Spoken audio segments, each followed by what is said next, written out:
Hi అండి. గోంగూర chicken వండుతున్నాను. ఇక్కడ పెద్ద సైజు కట్ట గోంగూర తీసుకొని శుభ్రంగా కడిగేశానండి. అట్లాగే ఒక ఉల్లిపాయ, 4, 5 పచ్చిమిరపకాయలు, గల్లుప్పు, పసుపు, కారం వేసేసి మూత పెట్టి సిమ్‌లో పెట్టేశానండి. చూసారు కదా వాటర్ ఎన్నొచ్చినాయో. అస్సలు వాటర్ పొయ్యొద్దండి.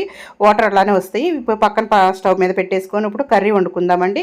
కళాయి పెట్టేసేసి ఆయిల్ వేసాను. అలాగే ఒక ఉల్లిపాయ, 4 పచ్చిమిరపకాయలు కట్ చేసి వేసుకొని అల్లం వెల్లిపాయ పేస్ట్ కూడా వేసుకొని బాగా వేగిన తర్వాత చికెన్ కూడా వేసేసుకున్నానండి. చికెన్ ఉడికేలోపు ఇది కూడా చూసారుగా, ఇది కూడా మగ్గిపోయింది. ఇలా మగ్గిపోతే సరిపోతుందండి గోంగూర. ఇప్పుడు మెదుపుకుందామండి.